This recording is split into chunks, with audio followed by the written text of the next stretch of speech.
toast. All right, is everybody ready? Stand up. Do you want Do I want a video? Are you chairman of the board? It could be video. Are you sure? I'll get my reading face Is on. it too private? It's definitely not too private. I will begin. September Oh, 21st. wait, you have to stand up. You have to stand up. Sit up.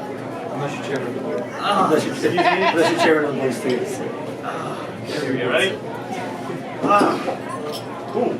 So everybody's best on the ground there. Okay, so September 21st, 2009.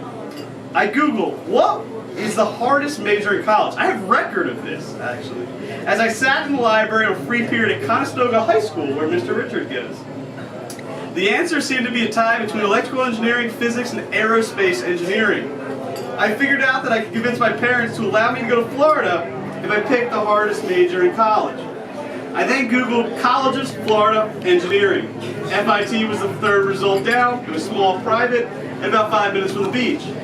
I applied, I got in, got a scholarship, and declared as an electrical engineer my freshman year. I reflect back on that point, realizing how calculated that innocent and hilarious decision was, as I stand here today.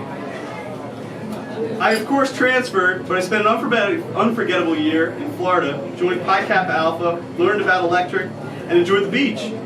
My friend Vittorio decided to try his luck and apply to the University of Michigan at the end of our freshman year.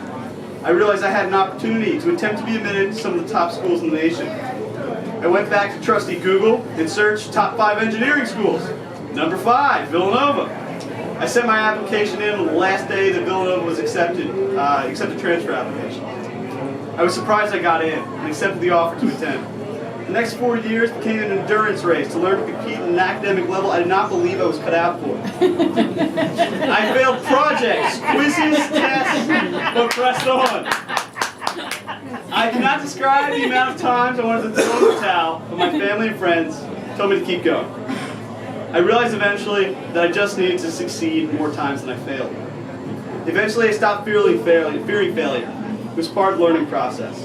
I realized that the glory of success in just one thing far outweighed any amount of failure. When you conquer the fear of failure, it is easy to compete because you're driven by success, by the positive moments of success.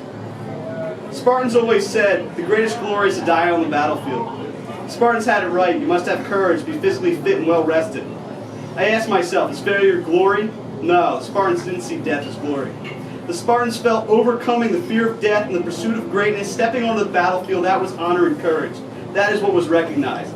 Having the courage to step into battle, that's life. And that's not taught in college, but is learned through the pursuit of the most challenging limits, both mind and body.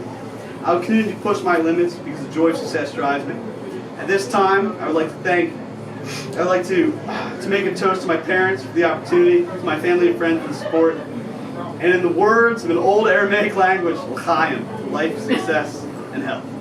L'chaim. You're here. Beautiful.